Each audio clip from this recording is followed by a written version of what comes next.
and you lose, even if it was kind of fluky. Oh, it's just to just say that, the Patriots win the division every year because the rest of the teams stink. 10% that, 90% that, they just take care of business. I mean, as a Steelers fan, if Pittsburgh had taken care of business, beat Oakland, you would have made the playoffs. They beat the teams they're supposed to for the 90% of the time. That's so true, and that's the biggest criticism of the Steelers is they so play down to their opponents, and that's something that the Patriots never ever do. They take care of business. They beat the teams they're supposed to. You never see the Patriots play down, but the Steelers always do that. I mean, my goodness, look at yesterday. The Steelers had to win to maybe have a shot at the playoffs, and they almost lost to the Bengals, who absolutely have half their team hurt and have nothing to play for, and they still almost lost. It's just, I know, it's so frustrating, and in Pittsburgh we're so angry with the coach and with everything right now because it's just such a waste of talent. You have Ben and Antonio if you Brown. watch that game, I think Cincinnati came out like, we don't like Pittsburgh. We are not going to lay down. And they were out there hitting, man. The defense showed up a little bit, but, Pittsburgh just being a better team, obviously, ended up winning out. But, again, division games, you can say the teams stink, but they play better against the better teams in their division. I don't know what it is, but road games are especially never a given. But with Pittsburgh, I mean, before the games even started, your defensive coordinator is apparently specializing on taking out a guy who hasn't played all year, Tyler Alfred. Well, that was so bizarre. That was a bad look. What the hell? That was a really bad look. And Tyler Eifert. They're talking about. I mean, they've been talking for a couple of years now about getting rid of the guy. That he did not do himself any favors talking about a guy that's not even on the active roster. So, yeah. I know. I mean, Tyler. I mean, if you said AJ Green, I maybe gave him a pass, but all right, maybe I don't know. You just think Bengals, you think AJ Green, but Tyler Eifert, guy who's never really ever been dominant, he was playable. He's not like a bad player, but to act like he's Gronk or hell, even Vance McDonald is better. It's just crazy. Yeah. So before we talk about the biggest stories of the year, what do you think of the Patriots' chances in the playoffs? So as a homer, yeah, I'll pick them to go to the Super Bowl. But if I'm picking with my head and not my heart, I don't think they have it this year. Right now, if San Diego, it looks like if all things play out, again, in the playoffs, you never know, but San Diego wins the wild card round, they have to come into New England. San Diego's good, man. San Diego's really good. So I think that the AFC Championship, it's going to be I think the Chiefs will win their second round game. So it'll come down to either Pats or San Diego in KC. And I mean, it's, again, any given Sunday this year, every team has a shot. So any of those three teams could come out of the AFC, in my opinion. I'm not so high on the other teams, but you just never know. So with that being said, homer pick is the Pats. My head pick is saying either KC or San Diego. What about you? It's so huge, and this is another thing that angered me so much as a Steelers fan, is it's wide open this year. Definitely. Every team has a weakness. Every team, there's no, there's some years that it's a foregone conclusion that the Patriots are going to the Super Bowl because they're so much better than everybody else. But that wasn't the case. They're a little bit down this year. So it was just so frustrating that they couldn't be in it. But the Patriots getting that first round bye is huge, and getting that home game because they were so much better at home than on the road. Definitely. I know. And if that little fluky Miami play doesn't happen, they get the 1 seed, then they don't get San Diego, as their first playoff game. And again, San Diego is, on paper, I think if people were ranking the teams in the AFC right now, a lot of people would have San Diego 1. So this is going to be an interesting year on who comes out. As a football fan, I'm kind of rooting for Rivers. He's never been to a Super Bowl. He's a had an unbelievable year and a great career, so that'd be kind of a fun story. And then you got Mahomes, who's he had 50 touchdown passes. So, and then you got Brady. So it's going to be a fun playoff year, this year. But I think in the AFC, it's going to come down to those three teams, and then it's just so you never know. Heck, the Colts can do something. I know. The Texans have a really good team, and then Baltimore is just so. I am writing those teams off, and I probably shouldn't be, for sure. You never know. I think the Chiefs would be the clear number one if they still had Kareem Hunt. I think that damaged them a little bit, not having as good of a running. Yeah, he's an explosive guy. Yeah, and then Baltimore is just so crazy because they do it so differently than everybody else with basically kicking, defense, and running, and it's just so crazy. Yeah.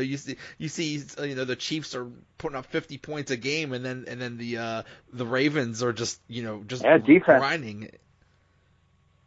So, I read it somewhere, and I'm totally stealing this, but somebody made a prediction that Lamar Jackson would get hurt and Joe Flacco would come in and play great. And then what would they do, the next week after that if they happen to get out of the first round? And that's a fun scenario because it kind of reminds me of Bledsoe when Brady first came on the scene. Bledsoe was like Joe Flacco minus the ring, but he made a Super Bowl and was an Pro Bowl caliber quarterback every year. So I think it was a fun comparison, and if that happens, I want to give that person credit for calling it, that Joe Flacco comes in and makes another run, a la like he did, in his one Super Bowl win. It's very possible because the thing about Joe Flacco is I think he's still a good quarterback, but he just can't last a full 16-game season. Because, he started out the season well, and then he started to wear down or got hurt or who knows what happened. So, now supposedly he's healthy. So, yeah, if something happened to Lamar Jackson, I can see a running quarterback. So I could totally see him taking a hit and having to. So that's. I saw that and I was like, you know what? Watch that happen. That's a perfect storyline for the NFL. They love those comeback stories. Well, I still remember that. I believe it was the Patriots' first AFC Championship game. It was Brady's rookie year. Brady. I believe Brady started the game. First quarter. Got hurt, and he looked horrible before he got hurt. Then Bledsoe came in there and then basically destroyed the Steelers, and that was it. So, the Pats defense that year was very good as well. So it's not like Bledsoe came out and threw 3 touchdowns at 400 yards, but he came in, he threw a touchdown in the first half, like the first series or so after Brady got hurt, and just rode the defense, didn't make any mistakes. That was the thing with Bledsoe, back in the day, was that he was very turnover prone, and so he did. But for that one game, he played unbelievable, and I make the argument he's a Hall of Fame guy, but that's a tangent we'll save for another day. Okay. What about the NFC? Who do you think is coming out of there? That's another field that's wide open. I know, man. I know. So the NFC.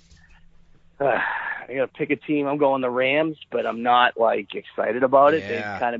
Goff is back in. I don't want to say he's played terrible, but he hasn't played as well as he did the first half of the season. But I still think on paper the Rams defense, Aaron Donald and Dominic Sue up front, I just think they're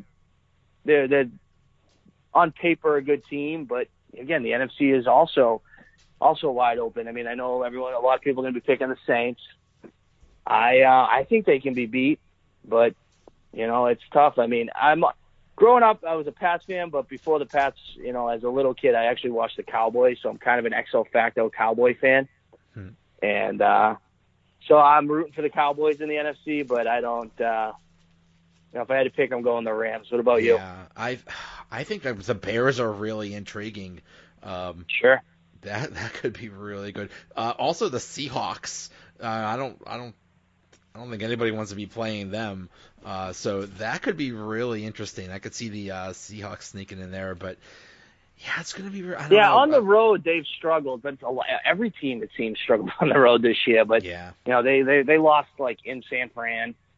they lost to some bad teams on the road, so it's been a tough year for everybody. But again, Russell Wilson is a all-pro quarterback, and so I wouldn't be shocked if they made a run either. So again, picking a Super Bowl this year, man. I mean, there's legit between the NFC and AFC, I think at least 6 or 7 teams that I think you could make a strong case for, and then the other ones you never know. It's wide open.